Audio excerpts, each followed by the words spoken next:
Evangelho de João, capítulo 6, verso 1. A palavra do Senhor diz assim: algum tempo depois, Jesus partiu para outra margem do mar da Galileia, ou seja, do mar de Tiberíades. A grande multidão continuava a segui-lo, porque vira os sinais miraculosos que ele tinha realizado na vida dos doentes.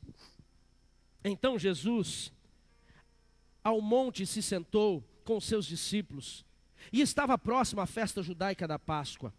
Levantando os olhos ali sentado, vendo então uma grande multidão que se aproximava, Jesus olhou para Filipe, o seu discípulo, e disse: onde compraremos pão para esse povo comer? Fez essa pergunta apenas para colocá-lo à prova, pois já tinha em mente o que iria fazer. Filipe então lhe respondeu: Jesus, 200 denários não comprariam pão o suficiente para que cada um recebesse pelo menos um pedaço. Outro discípulo, André, irmão de Simão Pedro, tomou a palavra e disse: Senhor, aqui eu tenho um rapaz que tem 5 pães de cevada e 2 peixinhos. Mas o que seria isso diante de tanta gente? Então disse Jesus: mande todo o povo se assentar.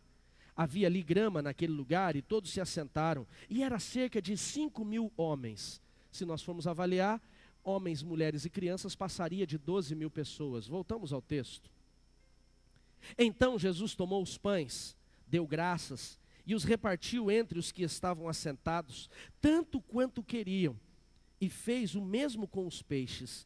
Depois de todos receberem o suficiente para comer, disse aos seus discípulos: agora juntem os pedaços que sobraram, para que nada se desperdice. E eles então ajuntaram e encheram 12 cestos, com os pedaços dos 5 pães de cevada deixados por aqueles que tinham comido.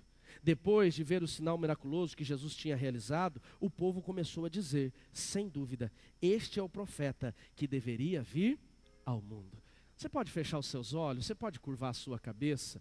Eu gostaria de pedir que você agora não ouvisse a minha oração, mas eu quero pedir que você venha orar e pedir que Deus venha falar com você. Amado Jesus, obrigado, Deus, obrigado por esta noite maravilhosa, que o Senhor nos permite louvar, adorar o seu nome, que o Senhor nos dá a oportunidade de cultuarmos ao Senhor. Obrigado porque chegamos aqui bem, obrigado por essas 10 horas de viagem que o Senhor nos guardou, dia de chuva, de muito movimento na estrada. A mão do Senhor esteve conosco, e eu te louvo pelo teu cuidado, porque eu queria muito, Deus, eu desejei muito estar aqui nesta noite, para poder ser instrumento do Senhor na vida de cada um dos teus filhos. Então eu peço, Deus, que não seja eu, o Senhor sabe o quanto eu sou limitado, mas eu peço que seja o teu Espírito Santo a falar através dos meus lábios, e que o céu se abra neste lugar, e que enquanto eu estou sendo instrumento do Senhor, trazer palavra de esperança à vida dos teus filhos, que a tua palavra, ela venha liberar e ativar um milagre na vida daquele que tem necessidade de milagres. Eu não sei, Deus, o que eles precisam, se é profissional, se é financeiro, se é saúde, se é espiritual, se é emocional, mas eu peço, abre o céu sobre este lugar, e que todos aqui possamos ter o milagre do Senhor sendo ativado em nossas vidas. É a minha oração, em o nome do teu Filho Jesus, e aquele que concorda, diga amém. Temos painel? Coloca para mim aquela. O que aconteceu? Jesus. Mas vamos lá, eles já colocam ali. Teve texto ou não teve texto no painel? Teve, só sumiu agora, né? Bom, queridos, o texto que nós conhecemos é um texto muito conhecido. Fala da multiplicação dos pães e dos peixes. Naim, estava com saudade de você também, viajando bastante, né? Fala da multiplicação dos pães e dos peixes, e quando lemos o texto, vemos como é incomum o que aconteceu aqui. Porque o texto deixa bem claro que estavam ali 5.000 homens, Elvis, e como estávamos lendo, já declarei para vocês, contando mulheres e crianças, passava de 12.000 pessoas, Fernando, com certeza. Aquele povo estava seguindo Jesus há algum tempo. Se nós avaliarmos friamente o texto cristiano, pelo menos o dia todo. Mas eu acredito que eles já vinham, talvez de uns 2 dias, onde o Senhor Jesus ia, eles o acompanhavam. voltavam para suas casas e depois voltavam procurá-lo, porque o Jesus, por onde ele ia, a multidão logo apertava mesmo, e apertava porque queria, alguns eram apenas curiosos, outros porque queriam viver milagres, outros que talvez queriam criticar, outros queriam ter certeza de quem ele era, mas enfim, havia uma grande multidão ali, Roberta. E o texto que lemos diz que Jesus alimenta essas 12 mil pessoas, Anderson, com apenas 5 pães e 2 peixes. Como eu comecei falando aqui para vocês, isto de fato é milagre, Simone. Tem muita gente querendo viver milagre de coisas que eles podem fazer. Alguns dias atrás eu atendi uma pessoa e ele falou assim: pastor, eu preciso de um milagre na minha vida profissional. Eu preciso de um milagre. E ele falou com tanta ênfase, Maicon, sobre a necessidade do milagre, que eu fiquei imaginando o que estava travando ele viver o milagre.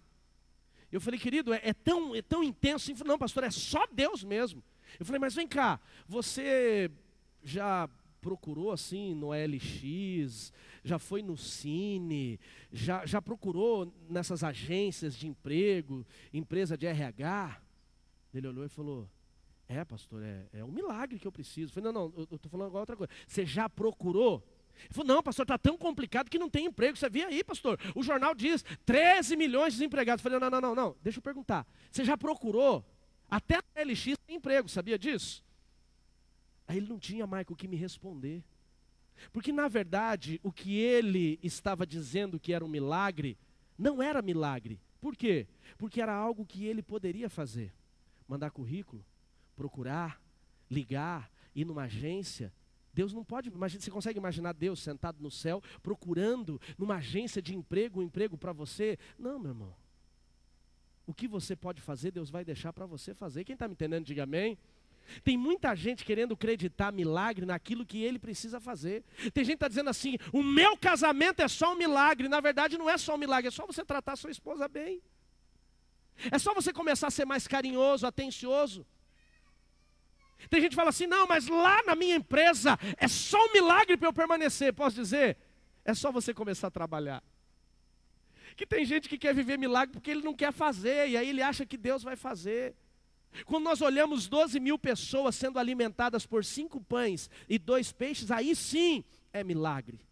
Quando nós ouvimos pessoas testemunhando, eu já ouvi muitas, que foram curadas de câncer, sem passar por nenhuma quimioterapia, isso sim é milagre, amém, queridos? É quando nós vemos a história de pessoas, como temos a Neinha, 35 anos no alcoolismo, 2 overdoses de cocaína sendo transformada em semanas, isso sim é milagre, amém, queridos?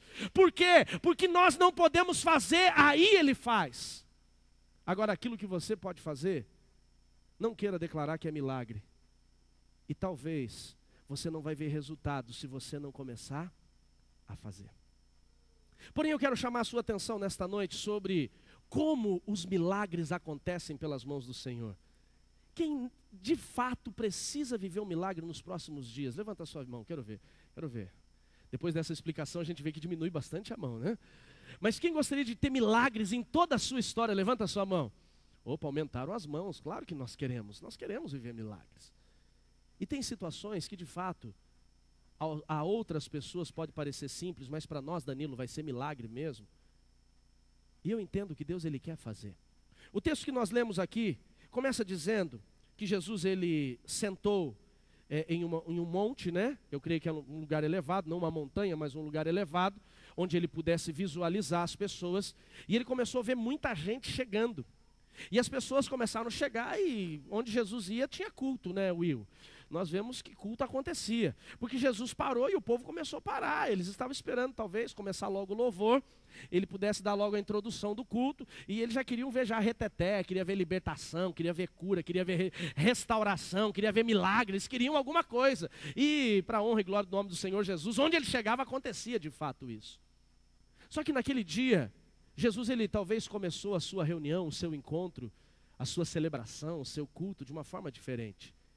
Ele não começou fazendo uma oração, ele não começou levantando um paralítico, curando um cego.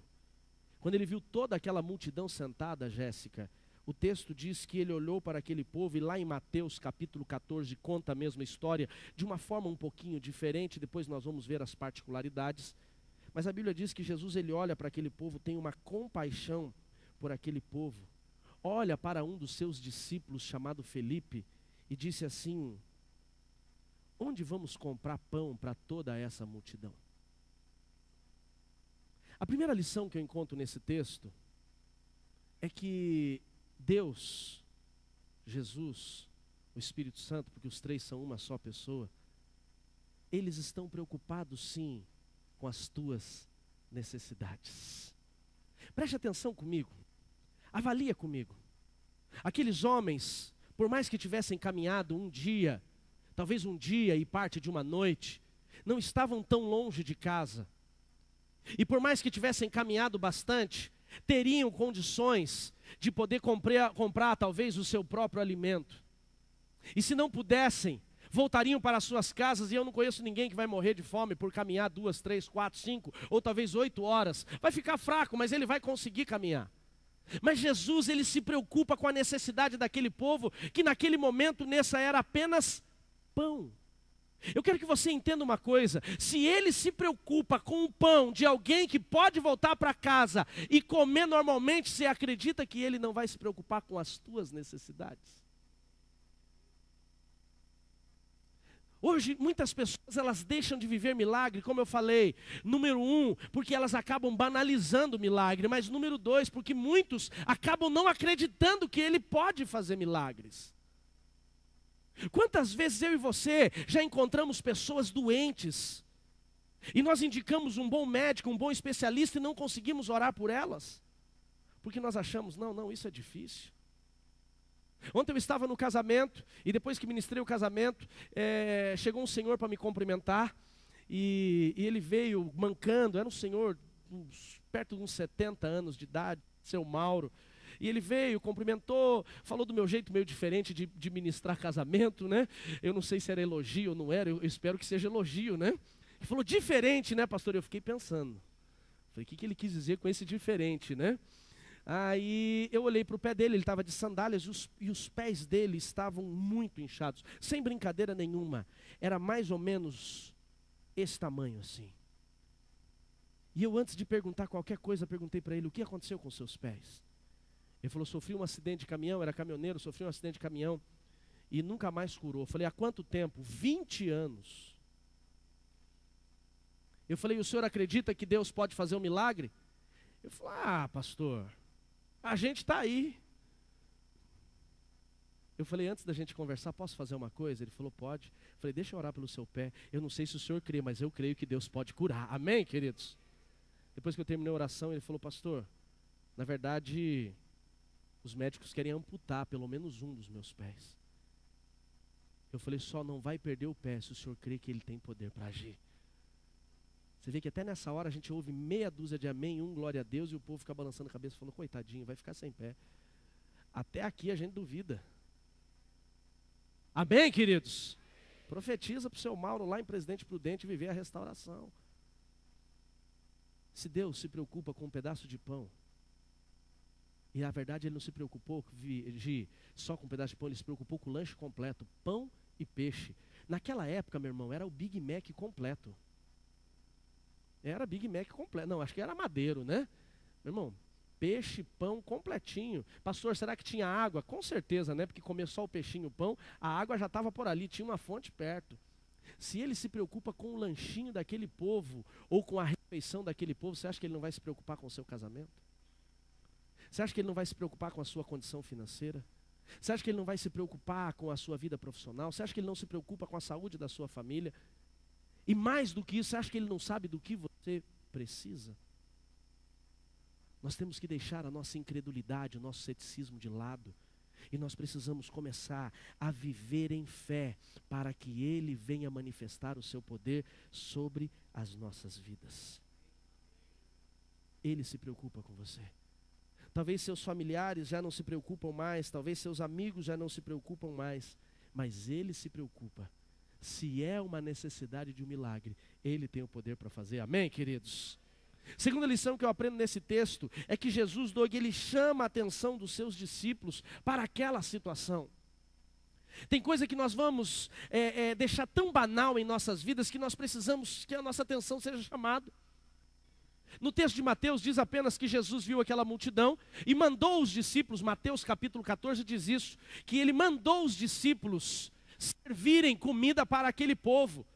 E lá em Mateus o texto diz que os discípulos ficaram, Lorena, preocupados, dizendo, como vamos servir comida para esse povo? Vai pelo menos 200 denários. Um denário era compatível a um dia de trabalho de uma pessoa, então eram quase 7 meses de trabalho para sustentar aquele povo, uma única vez. E aqui nós vemos Filipe dizendo, e eles vão receber só uma lasquinha de pão, não dá para matar a fome, é só uma entradinha, é só um lanchinho. Mas no texto aqui deixa claro que Jesus pergunta para Filipe, porque o que nós vamos fazer, onde vamos arrumar dinheiro, como é que nós vamos alimentar esse povo? Mas a continuidade do texto diz, mas ele já tinha em mente o que ele iria fazer. Ele já tinha em mente. Ele já estava tudo programado, mas ele chama a atenção. Tem coisas que eu e você começamos a enfrentar, e Deus poderia agir antes do que ele agiu, ou talvez vai agir, mas ele não age por quê? Porque ele quer chamar a sua atenção. Quantos de nós, Danilo, só viemos caminhar com Cristo depois que tivemos uma necessidade de milagre? Quantos de nós só reconhecemos Ele como nosso Salvador quando já não tinha mais para onde correr? Aí você diz que Deus malvado? Não, meu irmão. Ele vai usar tudo o que Ele quiser usar para atrair a atenção daqueles que Ele ama. Amém, queridos? E Ele ama você. Ele ama você. Talvez o que você está passando hoje é Ele chamando a sua atenção para dizer, ei, eu estou aqui. Sabe por que eu estou em cima desse altar ministrando a sua vida? Porque um dia eu perdi tudo, e quando eu perdi tudo eu corri para Ele. E Ele permitiu. Nossa, que pai malvado, não. Ele é um pai que ama. E Ele amava tanto e me amou tanto que Ele chamou a minha atenção naquela situação. O que você está enfrentando hoje? Quais são as dificuldades? Quais são as necessidades? Quais são os problemas? Será que não é Ele chamando a sua atenção, dizendo eu posso fazer? Já parou para pensar nisso? Às vezes a gente começa a passar por algumas lutas e fala assim, não sei o que está acontecendo, parece que de uma vez só tudo começou a desmoronar, parece que tudo está acabando, parece que a minha vida está sendo destruída. Será que não é Deus falando, ei, olha para mim porque eu estou aqui? Porque tem situações que nós só vamos procurar a Deus quando não tivermos mais ninguém para procurar. Eu sempre digo aqui, Elvis, que dificilmente o cara vai lembrar de Deus passeando na Disney. Eu sinceramente não acredito que alguém lá no meio da Disney vai parar, dobrar o joelho e falar, Deus, eu vim pedir um negócio para o Senhor, porque Ele não tem nem tempo. Ele fala, é caro esse ingresso aqui, eu vou me divertir. Quando que a gente lembra de Deus? Quando está apertado, quando está difícil. Ele chamou a atenção dos discípulos numa situação que eles não poderiam resolver, e talvez Ele está chamando a sua atenção numa situação que você não pode resolver. E mais uma vez eu te digo, Deus não é malvado por isso, Ele apenas quer mostrar o quanto Ele tem poder para agir. Amém, queridos? Amém, queridos? É isso que nós precisamos entender. Muitas vezes nós acabamos sendo céticos na hora da dificuldade, ou começamos a murmurar, e a murmuração é a pior atitude que você pode ter no momento de dificuldade. O que você precisa na hora da dificuldade é correr para Ele. Outro ponto que eu aprendo nesse texto, e esse texto ele é tão rico de tantas coisas, é que Jesus, sabendo daquela situação, Ele gerando milagre na vida daquele povo, liberando o milagre sobre a vida daquele povo, preste atenção, só viveu o milagre quem estava seguindo Ele. Tinham 12 mil pessoas ali, provavelmente nos vilarejos que estavam lá teriam muito mais do que outras 12 mil, mas quem comeu do pão e comeu do peixe? Só quem estava com Ele. Volta lá no texto comigo, diz o texto lá no começo que nós lemos do Evangelho de João, no capítulo 6, verso 1, diz assim, e grande multidão continuava a segui-lo. Diga comigo, segui-lo. Tem muita gente que quer viver milagre, mas não está seguindo. Esse é um outro ponto. Pastor, mas ele sabe da minha necessidade, por que não acontece? Sabe que você não é daquele que só procura Ele quando você precisa? Ele sabe da sua necessidade, Ele vai chamar a sua atenção na sua necessidade, mas Ele não quer ser usado por você na sua necessidade. Esse que é um ponto. Tem gente que ele só busca Deus quando aperta o sapato.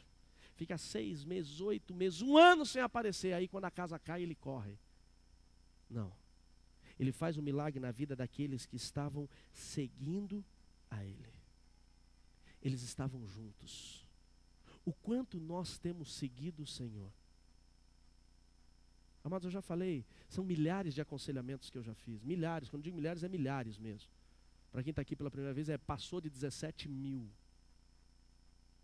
E eu digo para vocês que é tão comum ver pessoas procurando um aconselhamento. Tem gente que às vezes não quer nem procurar o culto, adorar, seguir. Ele só quer o aconselhamento. E eu não faço. Desculpa a minha sinceridade.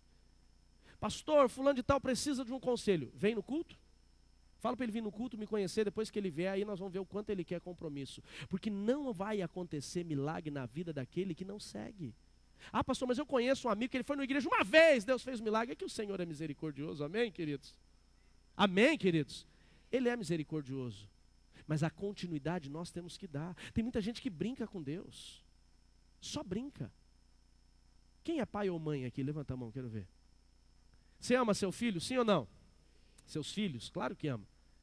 Se seu filho só começar a te procurar, e principalmente se ele está naquela idade assim de adolescente, jovenzinho, se ele começar a te procurar só para pedir as coisas, até onde vai o teu limite? Hã? O Ivan já falou, rapidinho acaba. Acaba rapidinho. Por que que acaba rapidinho? Porque você começa a ver que ele não te ama, ele só te usa. Quem está me entendendo? Sim? Com Deus muita gente faz igual. Ele não segue, ele só procura Deus quando o sapato aperta. Só procura Deus quando o casamento está em crise. Só procura Deus quando a vida financeira está uma bagunça. Só procura Deus quando tem uma situação de doença, de enfermidade, de depressão. Aí ele procura Deus. Aí parece que as coisas não acontecem. Ah, mas Deus não tem poder. Não, Ele tem poder.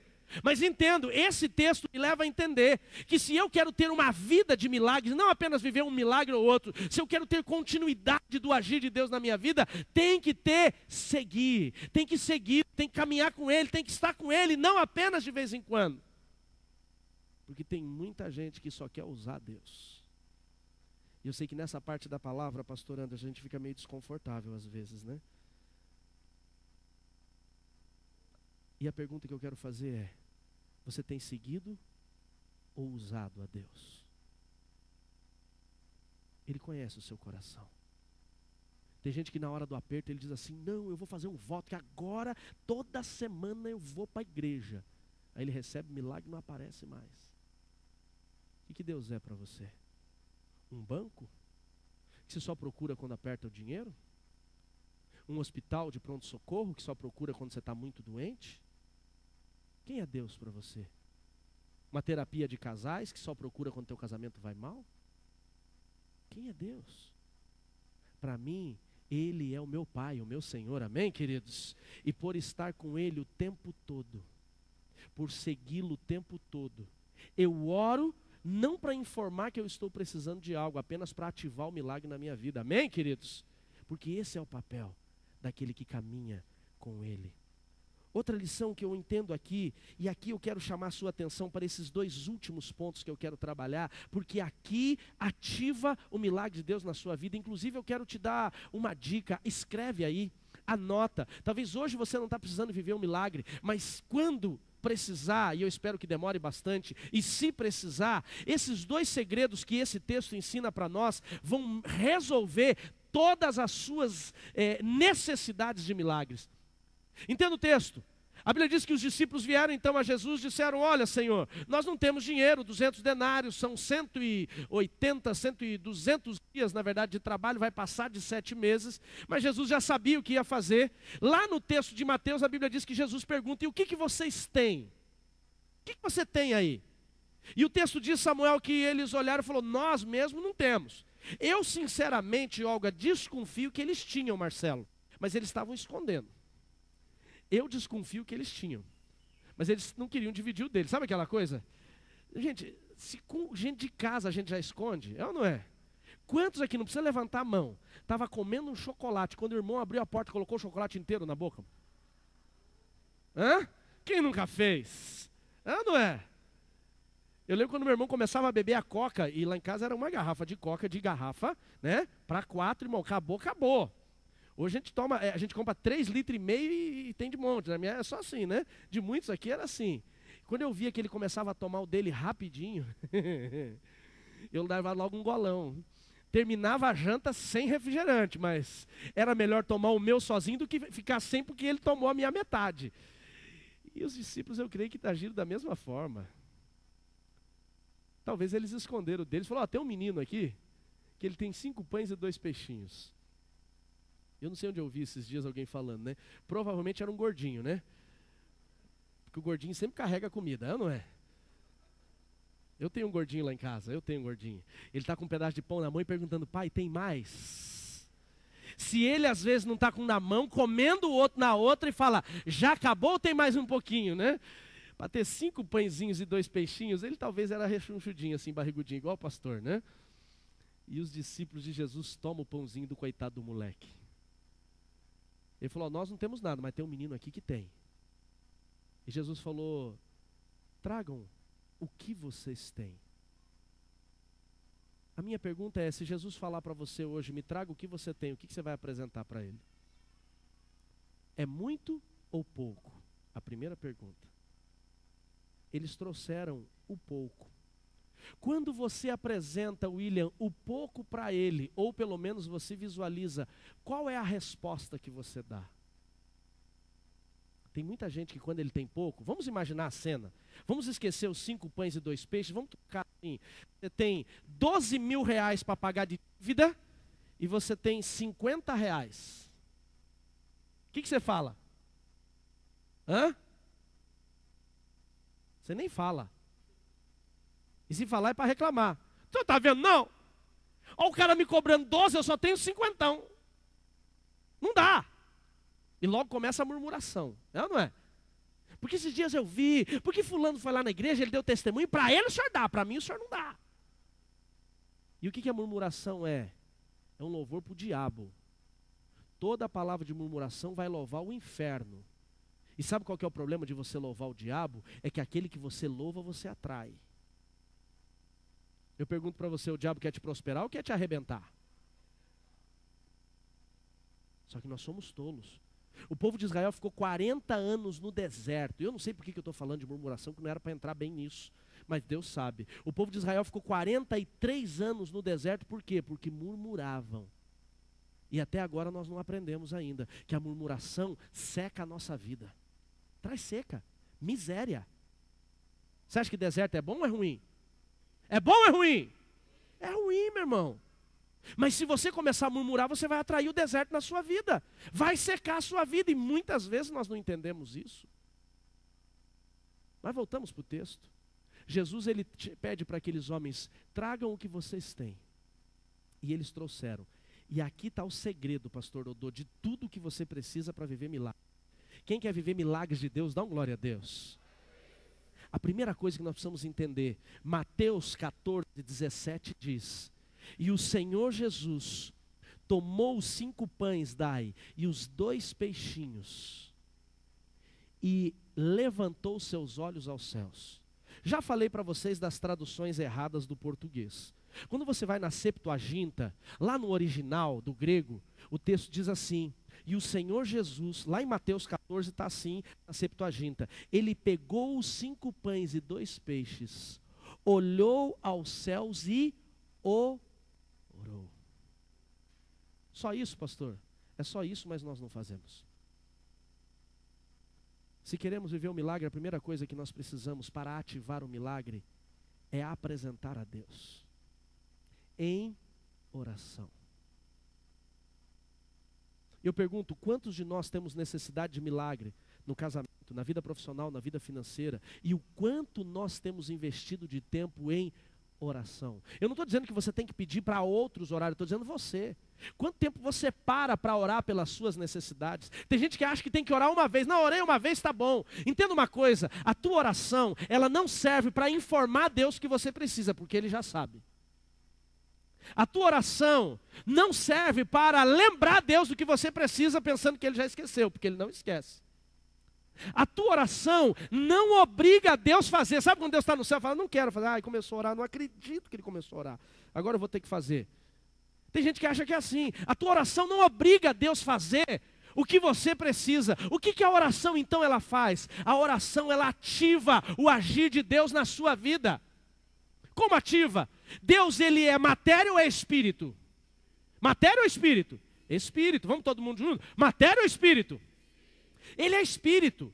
E se ele é espírito, ele age no mundo espiritual. Para ativar aquilo que você precisa no mundo material, tem que haver um processo, que eu vou colocar aqui para a gente entender, não seria esse o termo teológico, mas um processo de transformação, para ficar mais claro, do mundo espiritual para o material. Quem está me entendendo, diga amém. E como que esse processo, Jonathan, vai acontecer? Só através da oração. Quando nós oramos, nós estamos ativando aquilo que Deus já sabe que nós precisamos, no mundo espiritual sendo liberado por Ele, para o mundo material. O problema é que nós oramos pouco, por isso vivemos pouco milagre. Pastor Luciano Subirá fala no seu livro Oração em Línguas, e ele começa a falar do poder da oração. E ele chamou muita atenção porque eu me identifiquei muito com ele numa passagem do livro. Ele diz, quando eu descobri que Deus sabe de tudo que eu preciso, eu falei para mim mesmo, ele contando no livro, e eu também tinha esse pensamento. Por que eu preciso orar? Se Deus já sabe, eu não preciso orar. Não levante a mão, mas quantos já pensaram assim? Não se manifeste. Se Deus já sabe o que eu preciso, por que eu vou orar? Eu não preciso orar, Deus já sabe. Quando eu levanto, Ele sabe todas as coisas. Ele é onisciente, sim ou não? Ele é. Ele sabe, sim, Ele sabe. Como eu comecei falando aqui. Se Ele se preocupa com o pão da multidão, quanto que Ele não vai se preocupar com o seu casamento? Vai se preocupar com as suas necessidades, aquelas que você não pode fazer. Então por que eu preciso orar? Exatamente, Roberto, por causa disso. Que quando eu oro, eu estou, perdão. Quando eu oro, eu estou ativando no mundo espiritual aquilo que eu preciso no mundo material. E a Bíblia diz que nós devemos orar sem cessar. Não é reza, mas apresentar diante de Deus. Sabe por que nossos filhos não oram? Porque nós não oramos na frente deles. Sabe por que nós não vemos sobrenatural de Deus acontecer todos os dias? Porque nós não temos hábito de oração. Aliás, como eu falei ali, tem gente que ele tem que deixar o negócio acabar de vez para ele lembrar que ele tem que orar, e aí as coisas não acontecem. Nós precisamos ter vida diária de oração. Dentro da neurolinguística nós conhecemos só abrir um parênteses aqui, no que eu trabalho muito, né, na minha carreira profissional, nós usamos muito uma teoria chamada 2190. Já ouviu falar do 2190? 2190 o que é? 2190 é que você precisa de, a Milena está ligada aqui, você precisa de 21 dias fazer a mesma coisa para se tornar um hábito. 21 dias para se tornar um hábito. Tem gente que fala assim, pastor, eu não oro porque eu esqueço. Esquece porque não é hábito. Por isso que você esquece. O dia que eu saí cedo aqui de Curitiba, para ir para Presidente Prudente, meu irmão, deu 4 horas da tarde, comecei a dar uma gastura, começou a dar uma angústia. Eu falei para a Anne, vamos trocar, você leva um pouco? Ela falou, por quê? Eu falei, preciso orar. Ela falou, vamos orar quando chegar no hotel. Eu falei, mas é que tá um negócio meio esquisito aqui. Ela ficou até meio assim, falei, mas ele quer orar por quê? Né? Tá meio esquisito na estrada, sabe que é por intercessão, algo que vai acontecer? Não, mas é que virou hábito para mim, é necessário, é uma necessidade minha. Quem está me entendendo, diga amém. Uma necessidade minha, eu precisava, eu preciso.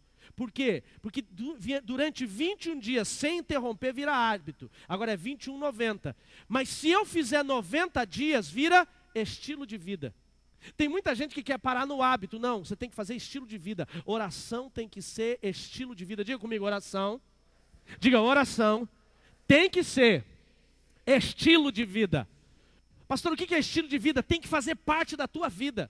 Por exemplo, escovar os dentes é obrigação para você? Não, é necessário, sim ou não? É hábito, concorda comigo? Para alguns aqui, que nem o Davi, tomar café é obrigação, Davi? O Davi, ele não pensa quantos cafés ele tomou por dia, porque ele toma, né? Onde ele está, ele toma um cafezinho, porque virou um estilo de vida cafezeiro. E ele conhece o café daquele jeito, né? Ele quase faz assim, né? Quase no nível, menos, pastor, menos. Agora, na oração, nós não temos estilo de vida. A nossa oração, em alguns momentos, vira reza, com todo respeito, né? Mas reza porque é uma coisa repetitiva. A nossa oração, muitas vezes, é só porque nós precisamos. A nossa oração é uma coisa mecânica, não, oração tem que ser conversa. Todos os dias, nós temos um tempo de oração com os meninos, no mínimo 2 vezes, entre 3 e 4. E é normal. Quem leva eles para a escola, nós vamos o caminho todo orando, ora todo mundo no carro. Eu tenho ficado tão feliz com ouvir as orações, porque no começo, as orações dele era aquela oração: Senhor Jesus, abençoa o nosso dia, que os pobres não passem necessidade, sabe aquela coisa assim, decorada. Só que agora eles estão crescendo, estão amadurecendo. Eu estou indo para a escola e o André começou a orar e eu comecei a chorar. Ele começou a orar: Senhor Jesus, abençoa meu papai. Abençoa o papai, o trabalho dele, os clientes dele. Que hoje na igreja os aconselhamentos dele sejam dirigidos pelo Senhor. Eu olhei para trás e falei: vem cá, que isso? E ele começou a falar o que fluía lá, não só da alma, mas vinha do espírito. E aí eu comecei a chorar quando ele terminou a oração e falou: Deus, mais uma coisinha, cura meu olho. Ele tem alergia bem ferrenha. Cura meu olho igual o Senhor curou a asma do Mateus. Aí eu comecei a chorar. Falei: porque essa é a essência da oração. Não é uma coisa mecânica, é natural. Mas a minha pergunta é: nós temos estilo de vida de oração? Não me responda. Mas se não temos, é por isso que não vivemos o milagre. Eu pergunto para você: Jesus, sendo o próprio Deus, precisava orar para viver o milagre? Mas ele era humano, estava em matéria. Para ativar o mundo espiritual, ele ora para que o milagre viesse a acontecer. Me assustaria se Jesus simplesmente dissesse para todo mundo: fecha os olhos. E aí todo mundo fechava, 12 mil. E ele levantava o cesto e quando ele baixava tinha comida para todo mundo. Ia ser milagre? Não, ia ser mágica.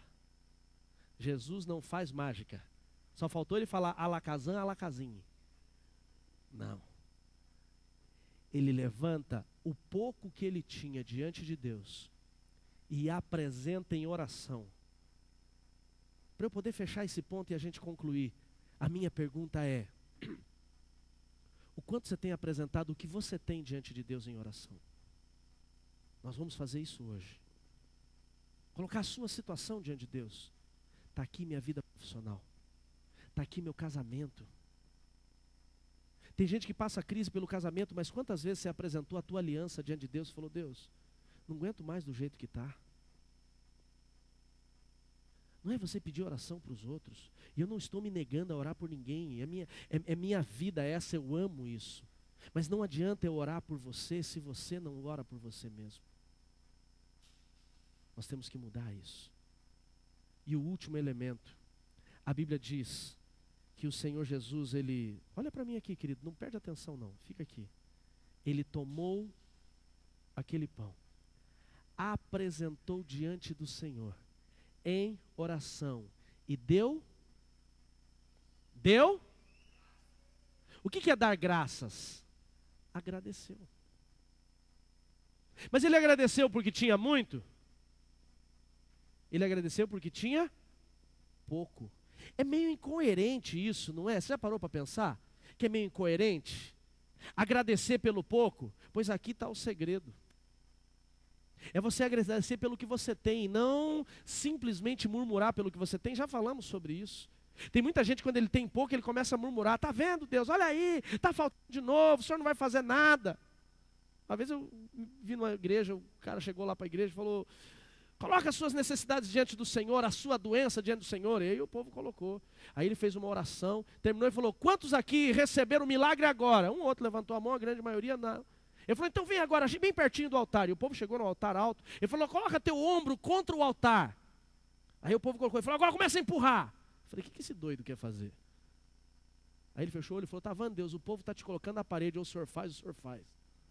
Eu falei, ai, Jesus Cristo. Aonde que vem essas teologias mentirosas e furadas? Você acha que Deus vai fazer alguma coisa por você porque você colocou ele na parede, porque você obrigou, porque você murmurou? Não. Mas se você aprender a dar graças pelo pouco, ele vai te colocar sobre o muito. Deus, meu salário não supre a minha família, mas eu te agradeço pelo salário. Deus, estou sendo perseguido aqui na empresa. O Senhor sabe disso, mas eu te agradeço. Deus, eu te agradeço pela pouca saúde que tenho, porque tem gente que está pior. Quantas vezes nós agradecemos pelo pouco? A Bíblia diz que ele apresentou o pouco que ele tinha diante do Senhor. 5 pães e 2 peixes. Deu graças, entregou na mão dos discípulos. E aqueles homens não tiveram, quando receberam de Jesus, Marcelo, um cesto cheio de uma hora para outra. Eles pegaram aquele pão, eu creio que ele rasgou, não eram pãezinhos franceses como nós temos aqui, mas eram pães mais ou menos sírios, né? Sabe aqueles pães redondos, tipo um disco de pizza? E ele parte aquele pão e entrega os 5 na mão de 12, e aqueles homens começam a entregar, mas quando ele entregava parece que voltava outro pão aqui, ele entregava, porque o milagre não aconteceu na mão de Jesus, o milagre aconteceu na mão dos discípulos. E eu aprendo a última lição, o milagre vai acontecer na sua mão. É na sua mão, mas tem que ter gratidão. Vamos colocar de pé, queridos. Tem que ter gratidão. E quando Deus faz o milagre, entenda, Ele não faz para faltar. A Bíblia diz que depois que eles serviram aquela multidão, como eu falei, de mais de 12 mil pessoas, Eloir, o texto diz que Jesus mandou recolher as sobras dos pães. Não era uma sobra de pão que foi comido e ficou mordido. Eram sobras de pães que não foi mexido. E sobraram ainda 12 cestos cheios. Posso profetizar na sua vida? O milagre de Deus vai acontecer de tal forma que vai sobrar para que outras pessoas vivam do teu milagre em nome de Jesus.